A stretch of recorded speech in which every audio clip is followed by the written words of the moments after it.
kita bisa lihat cadangan devisa kita terus terkuras kan selama bulan Januari sampai dengan bulan Maret. Nah, itu sebenarnya menjadi sinyal bahwa ada persoalan yang mendasar di struktur ekonomi kita. Ditambah lagi memang kalaupun ekonomi kita tumbuh ya di angka 5,61% ini, ternyata dari sisi ketenaga kerjaan di pasar tenaga kerja itu tidak terlihat efeknya. Karena Mhm. sektor informal justru semakin meningkat. Di saat bersamaan juga kalau kita lihat PHK terjadi di mana-mana kan, terutama di industri, sektor industri kita. Hai sahabat TCID, kamu sedang mendengarkan podcast Suar Akademia. Ngobrol seru isu terkini bareng akademisi.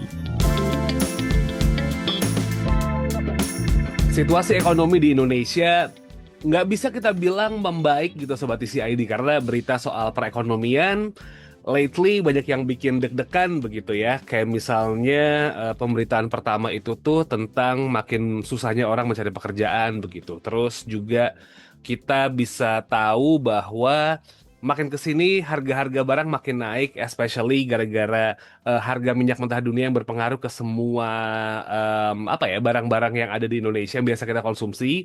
Akhirnya gara-gara ada perang di Selat Hormuz, ada perang antara Iran dan juga Amerika Serikat membuat barang-barang naik. Belum lagi kita ngomongin soal valuasi rupiah di mata US dollar begitu. Meskipun kata Pak Presiden bahwa orang-orang desa tidak memakai dolar, tapi kan beli kedelai, beli tepung terigu yang dari luar negeri begitu supaya kan kalau impor kita bayarnya pakai dolar ya Pak. Iya transaksinya di dalam nggak pakai rupiah, tapi kan bahan bakunya tetap beli pakai dolar gitu. Jadi mau nggak mau berdampak juga. Tapi kalau misalnya kita melihat situasi sekarang, pemerintah menyatakan bahwa pertumbuhan ekonomi Indonesia di Q1 tahun 2026 itu di angka 5,61%, Sobat TCID. Ini angka yang lumayan cukup besar gitu ya, dan kalau misalnya ngelihat on paper, ini data yang lumayan baik, memberikan harapan yang cerah. Namun kayaknya banyak orang yang merasakan, kayaknya pertumbuhan ini tidak dirasakan oleh seluruh masyarakat begitu. Nah, pertanyaannya adalah, apakah ini benar mencerminkan angka pertumbuhan ekonomi Indonesia secara real atau angka pertumbuhan semu aja nih Sobat CID? So, for this episode kita bakal membahas tentang situasi ini begitu ya. Dan kali ini kita bakal ngobrol bareng sama Mas Salman Samir. Beliau adalah akademisi dari Universitas Hasanuddin Makassar. Halo Mas Salman, apa kabar Mas? Assalamualaikum. Alhamdulillah kabar baik. Oke, nice to know it. Makassar, gimana nih Mas situasinya lately? Apakah sama kayak di tempat-tempat lain yang cuacanya nggak menentu, kadang hujan, kadang panas gitu ya? Ya benar, Atau gimana? hampir sama. Di Makassar kondisinya ya anomali banget. Ini aja Oke, barusan pagi-pagi hujan gitu. oke. Tapi Makassar bisa nerima dolar nggak Mas ya kalau buat transaksi ya? Bisa banget. Bisa ya, tapi dikonversi ke rupiah dulu. But Masuk anyway, ke rupiah ya.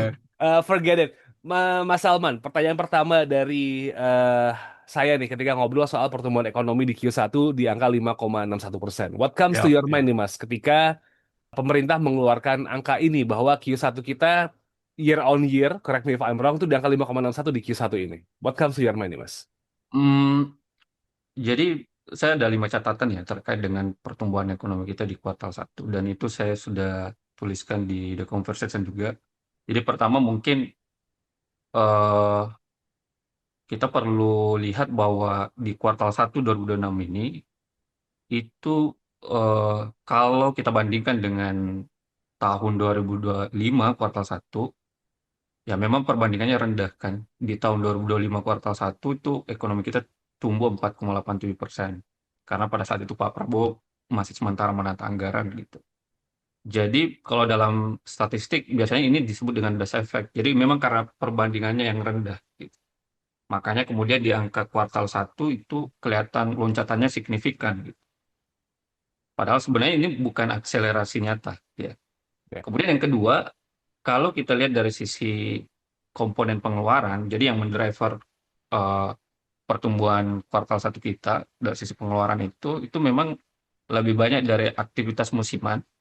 Yang kemudian yang kedua adalah dari belanja pemerintah terutama.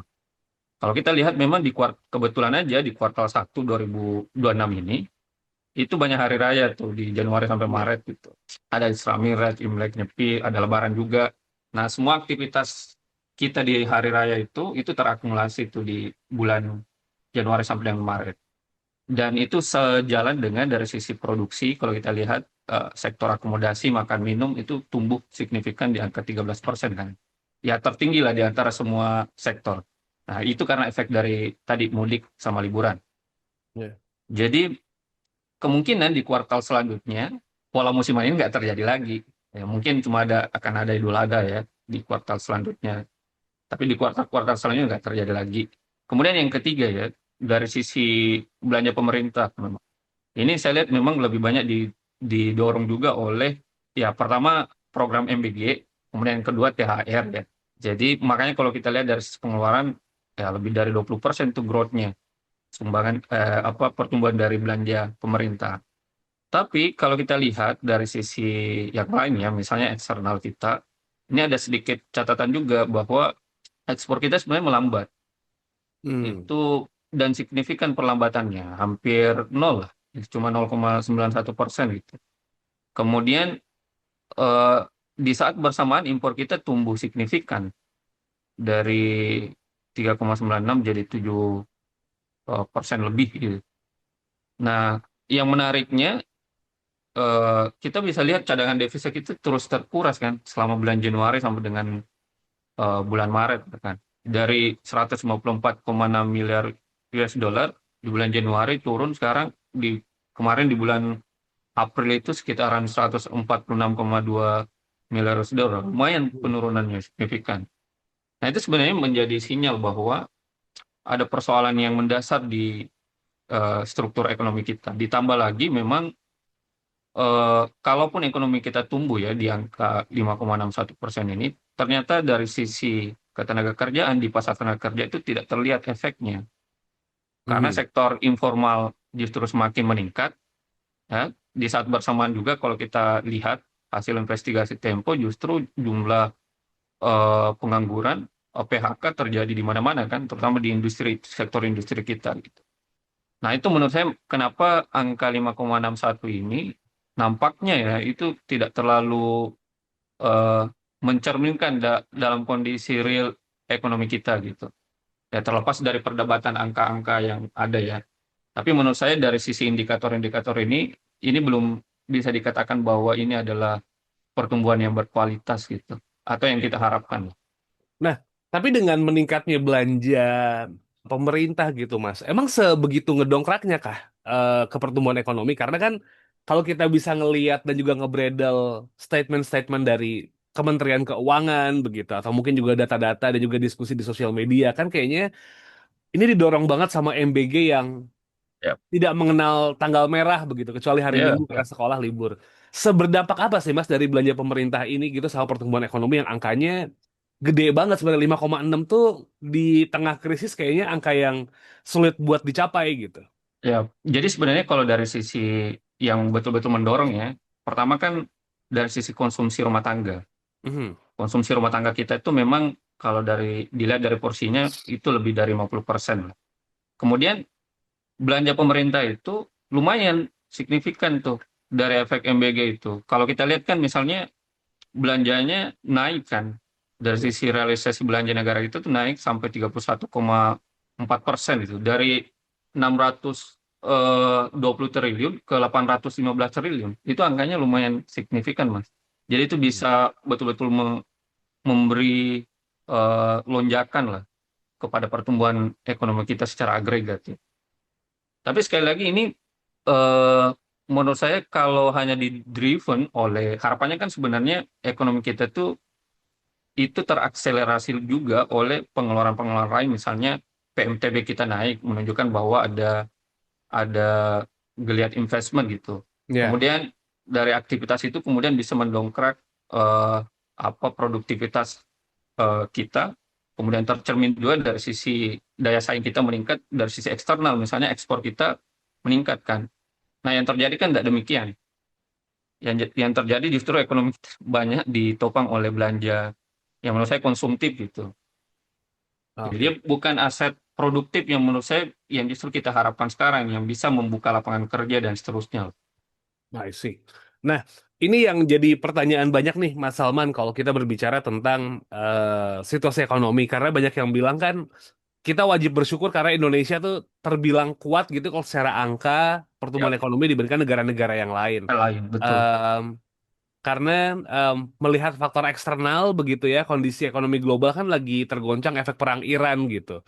Bahkan beberapa hari yang lalu bisa melihat Donald Trump dan Xi Jinping itu bertemu dan kayaknya Iya, ada harapan buat semuanya bakal balik lagi. Nah, dengan situasi ekonomi global, adanya perang, dinamikanya juga gerak-gerak terus, bahkan kayak yang terakhir Trump sama Xi Jinping ketemu, itu tuh bisa ngefek ke pertumbuhan kita nggak sih Mas sebagai negara yang benar-benar di tengah dan kadang-kadang relying sama negara luar gitu Mas buat bisa ngejaga ekonomi jadi lebih baik gitu. Atau emang ya, seterpengaruh itu kah kita dengan situasi di luar gitu? ya.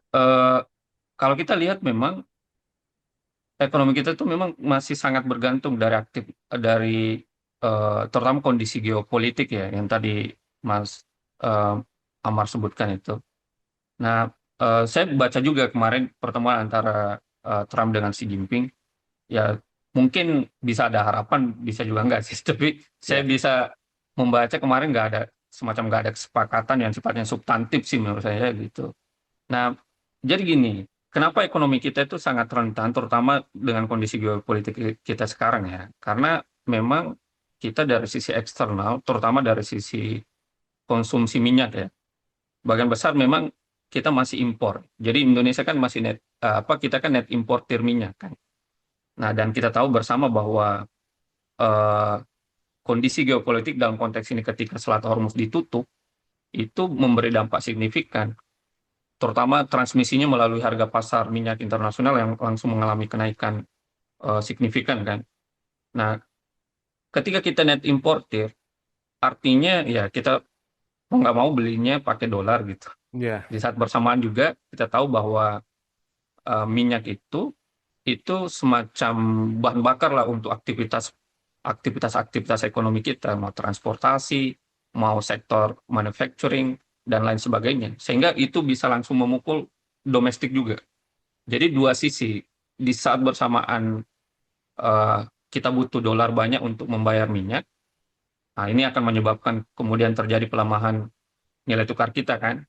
Di ya, sisi domestiknya, mau nggak mau kita harus eh, dihantam, harga minyak naik.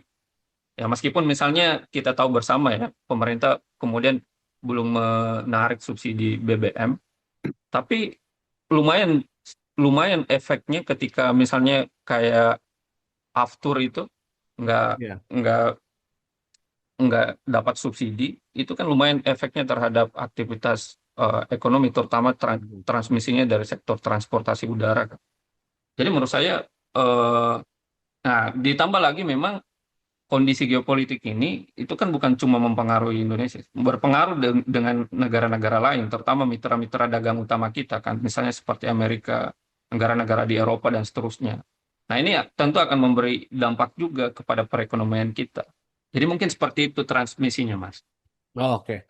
Jadi artinya memang kalau bisa kita bilang nih, kalau situasi global tidak ada perbaikan begitu ya, Iran Ya, sama AS tarik ulur gitu, Cina sama Amerika nggak bisa sepakat, Rusia, Ukraine panasnya segitu-segitu terus, Donald Trump makin aneh-aneh aja, pertumbuhan yang benar-benar dirasakan sampai bawah tuh bakal sulit buat tercapai dong Mas, kalau kita ngomongin situasi sekarang nih. iya benar.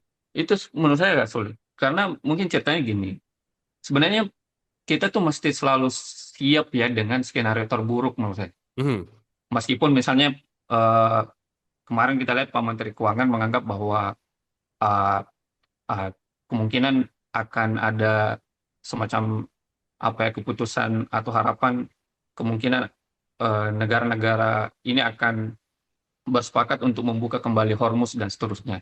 Tapi menurut saya ya tetap kita mesti buat skenario terburuknya dan apa yang mesti dilakukan oleh pemerintah gitu. Nah, transmisi yang paling bisa kita lihat ketika skenario terburuk ini terjadi gitu, ya mau nggak mau kita akan nambah belanja subsidi terutama untuk energi gitu. Ya.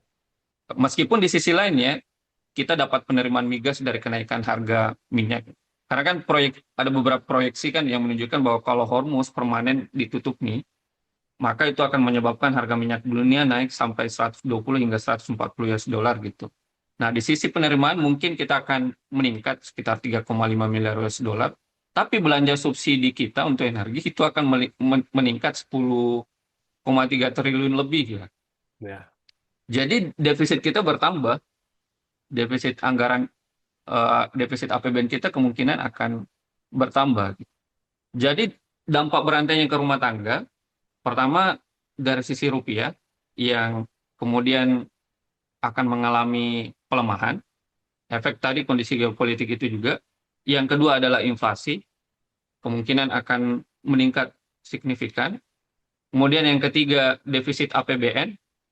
Defisit APBN kita ini juga tentu akan mempengaruhi kredibilitas dari pemerintah juga kan, dan sehingga respon dari market akan eh, ya istilahnya menurun lah terhadap kinerja ekonomi kita.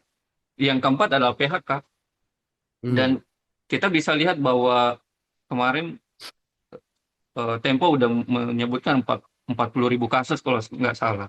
Dan ini kemungkinan akan terus bertambah nih, nggak akhir tahun, terutama di sektor-sektor seperti tekstil, garmen, dan juga alas kaki. Oke. Nah, transmisi ini menurut saya yang ya memang harus kita ini ya waspadai ke depan. Dan bukan berarti menurut saya pemerintah tetap mesti harus siapkan skenario terburuk, termasuk kita juga ya sebagai masyarakat gitu. I see. Nah, pertanyaan saya berikutnya adalah ketika berbicara soal APBN tadi nih yang sempat Mas Salman singgung gitu. Ya, Diskusi mengenai defisit APBN kita yang sudah menyentuh di angka 1% lebih udah udah ada di mana-mana gitu ya Mas Salman ya. I mean banyak ekonom di luar sana yang udah nyebutin hal itu gitu. Terus ya. juga em, defisit ini tuh bisa jadi kayak menghambat APBN selaku motor utama dalam government spending nih Mas. Nah, melihat situasi sekarang, apakah mungkin ada APBN dengan penyesuaian dalam waktu dekat nih Mas Salman? Especially soal Eh, subsidi nih gitu. ya, kalau dari statement Pak Purbaya kan beliau state ya tidak akan ada revisi gitu.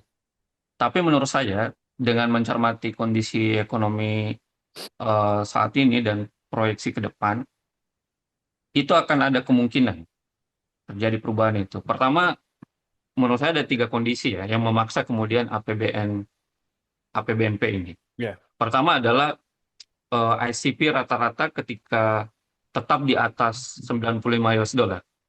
Jadi ya. kalau misalnya harga minyak nih tetap di atas 95 US dollar ya, sampai dengan Agustus, menurut saya itu akan membebani subsidi kita. Ya mau nggak mau mesti ada semacam penyesuaian. Hmm. Yang kedua, kita mesti cermati juga cadangan devisa kita ini terkuras betul-betul selama satu kuartal ini. Dari Januari sampai dengan Maret, termasuk di bulan April. Kita Ya. bisa melihat penurunan yang cukup signifikan dari cadangan devisa kita. Ditambah lagi dengan rupiah yang memang kita lihat konsisten di atas 17.500. Dan kita tahu kita masih banyak lah komoditas yang kita impor lah. Komoditas-komoditas pangan mah. Itu masih ada beberapa yang kita impor. Nah ini semua nih menurut saya karena ini sudah di luar dari asumsi APBN 2026 kan. Ya. Jadi menurut saya mau nggak mau mesti ada penyesuaian. Kalau itu tidak ya meskipun mungkin ini ada alasan politik ya, untuk mengakui bahwa kita masih tetap tidak melakukan revisi. Tapi dari sisi angka-angka makro yang kita cermati saat ini, menurut saya ini sudah di luar dari asumsi yang kita sudah tetapkan sebelumnya gitu. Oke. Jadi akan memungkinkan ada perubahan. Perubahan di sektor mana Mas yang bisa dilakukan supaya akhirnya kita tetap aman nih quote unquote gitu. Karena kan kalau kita ngomongin situasi sekarang, orang yang banyak bilang revisit lagi pengeluaran di Kopdes gitu. Revisit lagi MBG tata kelolanya gimana? Kalau menurut Mas Salman gimana Mas? Apa yang bisa disesuaikan dan Ya mungkin mungkin bisa dihemat gitu? saya coba urutkan ya mungkin yang pertama MBG. Saya termasuk menganggap bahwa ini terlalu besar menurut saya. Jadi perlu ada revisi di sini. Bagaimana mendesain kemudian MBG ini itu menjadi targeting, nggak lagi universal. Jadi kalau bisa MBG ini cuma difokuskan aja untuk misalnya ibu hamil, balita dengan stunting. Nah Ya. itu kira-kira bisa menghemat tuh sekitaran 140,7 triliun dari anggaran kita. Jadi saran saya mungkin rumah tangga di persentil 50 ke bawah aja yang difokuskan untuk dapat MBG. Ditambah lagi juga kemarin kita lihat dari sisi tata kelola di makan bergizi gratis ini cukup mendapat perhatian ya. Jadi itu mungkin lapis pertama. Yang kedua adalah subsidi dan kompensasi energi. Nah, terutama di komponen yang banyak dinikmati oleh kelas menengah. Jadi misalnya kayak BBM oktan yang untuk mobil pribadi, kemudian listrik yang di atas 1.300 volt ini bisa menghemat nih belanja kita. Kalau misalnya kita eh, coba fokus di situ. Kemudian ya belanja barang ya, kementerian lembaga yang menurut saya non prioritas. Dan kita sudah pernah ada pengalaman di tahun 2015 dengan 2016 untuk ini. Menghemat sekitar 10 sampai 15 pos dari perjalanan dinas, kemudian seminar, dan seterusnya lah. Jadi ini lumayan juga. Terutama proyek-proyek, eh, menurut saya proyek-proyek prioritas pemerintah yang ada sekarang, yang relatif ini seperti Kopdes dan seterusnya, mungkin perlu di, bukan di ini ya, mungkin ditangguhkan dulu, untuk sembari mungkin melihat kondisi ekonomi ke depan gitu. Dan perlu ada catatan, untuk yang nggak bisa disentuh misalnya anggaran kesehatan, anggaran pendidikan, kemudian transfer ke daerah, itu kalau bisa tidak boleh disentuh lah dalam konteks APBN. Jadi kalaupun diminta masukan kira-kira apa saja yang perlu ini, mungkin lapisnya lapisnya kayak gitu tadi.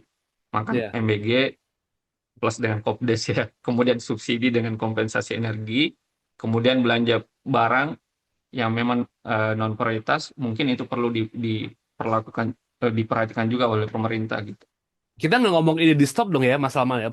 Especially tadi soal MBG. Doesn't mean it has to be stop gitu, tapi kayak revisit Iya, lagi pelaksanaannya kan ya.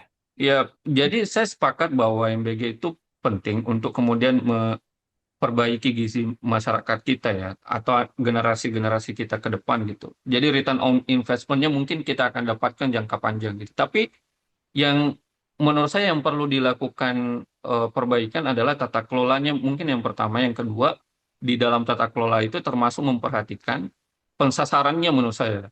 Jadi sekarang kan MBK dia target, dia dia universal ya, nggak Hmm, targeted. Menurut saya ditargeted aja, lebih difokuskan ke ibu hamil misalnya, kemudian balita dengan stunting. Itu mungkin akan relatif lebih ini juga. Karena menurut saya di luar dari itu misalnya orang-orang, banyak juga kan anak-anak orang kaya yang menikmati padahal sebenarnya mereka nggak butuh gitu. Jadi menurut I saya see. itu perlu dilakukan semacam evaluasi, terutama benar dari sisi tata kelolanya. Oke. Kita berbicara di sektor real sekarang nih Mas Salman gitu. Kita bisa ngelihat bahwa tren deindustrialisasi makin kencang jalannya, terus juga capital inflow yang masuk dari asing juga mulai bikin deg-degan gitu. Karena kayak banyak yang narik duit dari Indonesia. Iya, Bahkan kayak kita bisa ngelihat gitu, orang-orang luar semenjak pengumuman MSCI makin nggak ada di Indonesia gitu duitnya, makin pada keluar begitu kan. iya, iya. Em, dengan situasi yang kayak gini gitu, deindustrialisasi, capital inflow yang nggak bagus juga begitu, apakah ini bakal jadi faktor penghambat pertumbuhan ekonomi kita di Q2 sampai Q4 atau mungkin annual tahun ini Mas? Karena kalau Q1 kan udah jelas tuh, belanja rumah tangga ditolong sama em, Belanja lebaran yang pemerintah. cukup banyak gitu, Ya. terus juga belanjaan pemerintah juga cukup banyak. Q2 sampai Q4 nih udah mulai seret nih, nggak ada momen-momen yang orang spend duit lagi nih. Tapi deindustrialisasi, what do you think about this, Mas? Ya, saya sepakat. Sebenarnya fenomena perlambatan di sektor manufaktur ini kan sebenarnya di kuartal satu juga itu kelihatan ya. Meskipun kalau kita ini ada pertumbuhan, tapi kalau dibandingkan dengan kuartal-kuartal sebelumnya, manufacturing kita itu sebenarnya melambat gitu. Terus ya saya sangat sepakat juga. Memang sekarang yang penting menjadi perhatian kita bersama ya adalah sektor manufacturing yang kita anggap bahwa sektor yang punya serapan tenaga kerja tinggi, kemudian punya memberi nilai tambah tinggi kepada ekonomi kita, itu memang cenderung mengalami perlambatan. Sebenarnya terjadi sejak tahun 90-an sampai dengan saat ini gitu. Sehingga Indonesia kan dikatakan mengalami fenomena deindustrialisasi dini gitu. Jadi prematur deindustrialization lah gitu. Ya. Nah, dan ini juga kita bisa lihat sekarang PHK terjadi di mana-mana gitu. Dan kalau ini terus berlanjut, kemungkinan besar tentu akan berdampak secara makro terhadap pertumbuhan ekonomi ke depan. Karena efek dari belanja pemerintah yang sudah memang kita push di kuartal pertama ini itu kemungkinan akan berkurang di kuartal-kuartal selanjutnya, ditambah lagi dengan efek momen hari raya tadi.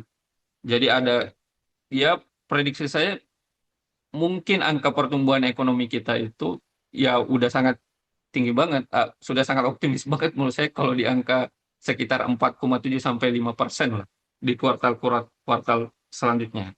Karena ini, karena itu tadi, ditambah lagi memang manufacturing kita yang notabene-nya punya kontribusi besar terhadap GDP itu terus mengalami perlambatan dan banyak, ditambah lagi capital eh, outflow terjadi karena efek dari tergerusnya nilai tukar.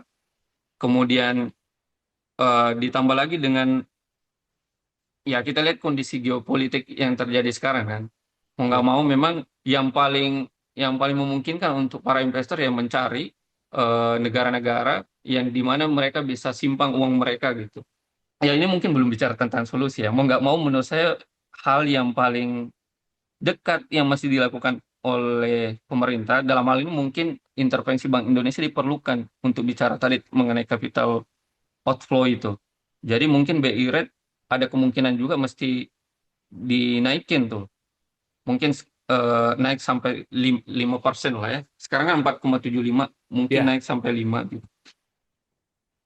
naik 0,25 poin jadi apa ya? Rute yang lumayan logis dong Mas Ardi sekarang.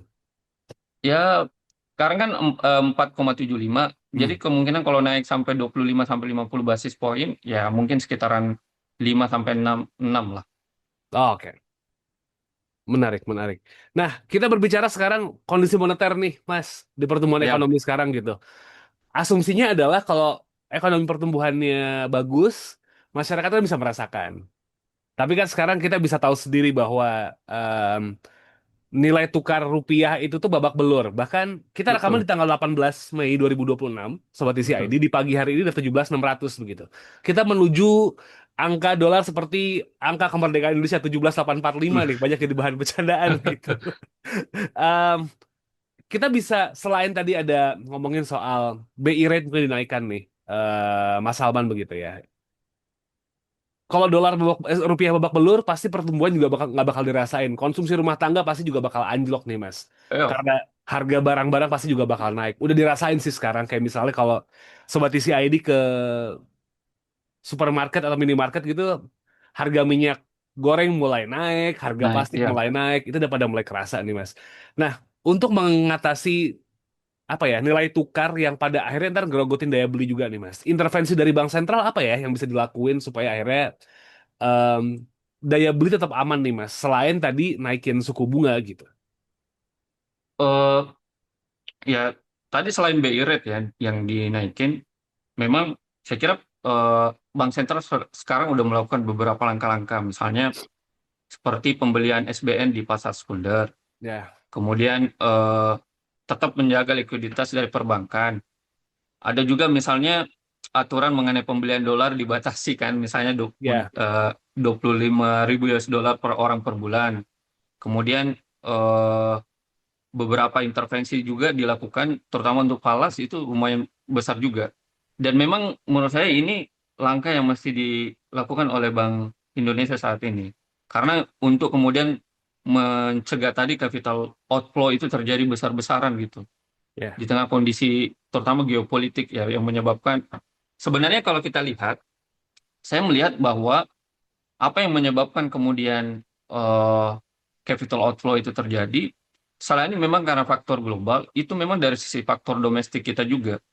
Ya tadi, kondisi defisit fiskal kita yang kemungkinan akan menyentuh di atas 3% gitu. Kemudian yang kedua dari sisi aspek pelemahan nilai tukar. Kemudian yang paling ini kan memang kelihatan ya, cadangan devisa kita itu tergerus dalam satu kuartal ini. ya, Itu yang menyebabkan kemudian pasar merespon, terutama pasar akan mencari kemudian di mana mereka akan bisa menyimpan uangnya dengan tetap aman kan. Ya saya lihatnya memang yang membuat kenapa kemudian capital outflow itu terjadi itu lebih banyak di-trigger oleh faktor domestik tadi. Karena Oke, kalau kita lihat misalnya dibandingkan ya dengan negara-negara di ASEAN ini, memang rupiah kita tuh yang jatuh paling dalam lah. ya. Ya, dan itu menurut saya ya sejujur-jujurnya respon market lah melihat nilai tukar jatuh itu. Sehingga meskipun angka pertumbuhan tadi yang sekitaran 5,61%, ya di sisi lain rupiah jatuh, kemudian cadangan devisa kita tergerus, ya menurut saya itu adalah respon dari market dengan pertumbuhan 5,61 itu. Itu menunjukkan nggak sehat secara struktural gitu. Ya. Ada yang salah gitu ya Mas Salman ya dari Ya respon benar. market sama angka gitu ya. Ya ditambah lagi dengan kredibilitas dari pemerintah ya. Misalnya ya itu juga eh, merespon nilai tukar yang melemah. Misalnya orang di desa nggak apa orang dari desa nggak pakai dolar dan seterusnya, Ya, itu kan bisa direspon oleh pasar nih bahwa benar nih kayaknya pemerintah nggak terlalu serius juga ngurusin nilai tukar kita yang melemah ini. Ya ya. banyak banyak faktor-faktor ini ya, termasuk presiden menegur eh, gubernur Bank Indonesia, menurut saya itu satu sisi juga, karena sekali lagi Bank Indonesia itu sifatnya independen. Jangan sampai seolah-olah ada intervensi dari pemerintah kan. Itu bisa membuat kredibilitas dari government itu kemudian menurun kan di mata pasar. Jadi Ah, hal-hal yang seperti ini menurut saya perlu diperhatikan juga oleh pemerintah. oke, situasi global yang tricky banget sekarang dan itu memang faktor yang nggak bisa kita kontrol. Situasi domestik yang sepertinya lagi nggak baik-baik aja. Nih Mas Salman ngebuat banyak orang bertanya-tanya gitu. Dengan situasi yang ada sekarang, apakah ekonomi kita di Q2, Q3, Q4 ini bakal jadi sebaik angka di on paper kayak Q1, Mas? Saya tadi udah sampaikan di diskusi sebelumnya ya bahwa proyeksi saya dengan situasi saat ini itu skenario optimisnya kita di angka 4,7 sampai 5%. Gitu. Dan situasi saat ini ketika memang tidak ada perubahan yang signifikan yang kita lakukan, ya, upaya yang kita lakukan untuk memperbaiki struktur ekonomi kita sekarang. Hmm. Jadi mau nggak mau ini kemungkinan akan eh, menyebabkan kondisi di kuartal 2, kuartal 3 dan seterusnya itu akan relatif di bawah angka 5,61% ini. Karena sekali lagi kita tadi udah diskusi bahwa itu lebih banyak disebabkan oleh efek musiman plus dengan belanja pemerintah yang kemungkinan nggak akan berulang lagi di kuartal-kuartal selanjutnya. Oke.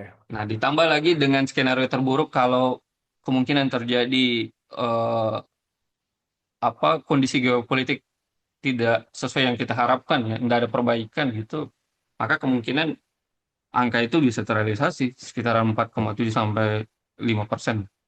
Oke. Jadi kalau misalnya kita buat nge-wrap up nih Mas Salman gitu.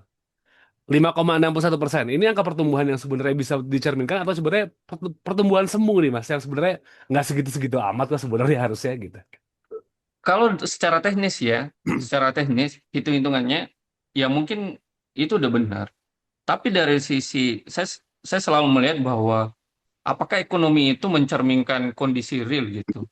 Di kondisi realnya nggak seperti itu. Kalau kita lihat indikator-indikator tadi, misalnya impor kita meningkat signifikan, ekspor kita yang hampir menyentuh nol misalnya, ditambah dengan misalnya persoalan di sektor tenaga kerja, justru yang bertambah adalah orang yang bekerja di sektor informal, yang notabene-nya mereka sangat rentan gitu.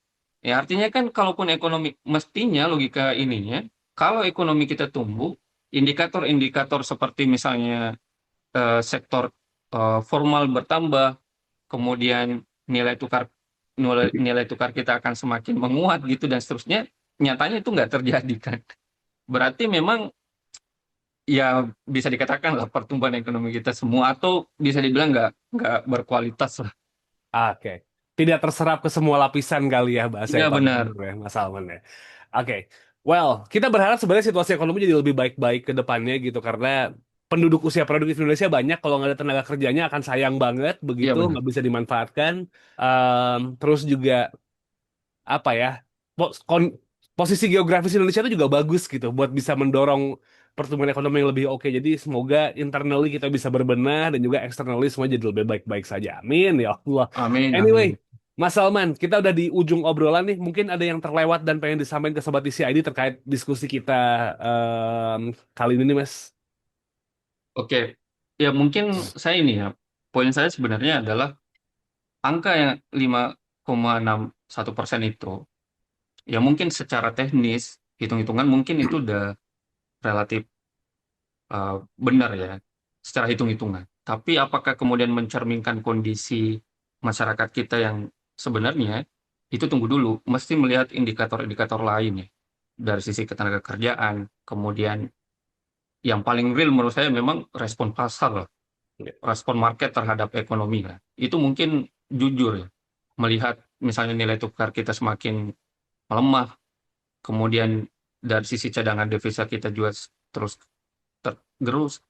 Nah, ditambah lagi memang PHK yang terjadi di mana-mana, ya, yang tadi sudah dimention juga investigasi Tempo ya, mengenai PHK yang terjadi di sektor-sektor manufacturing.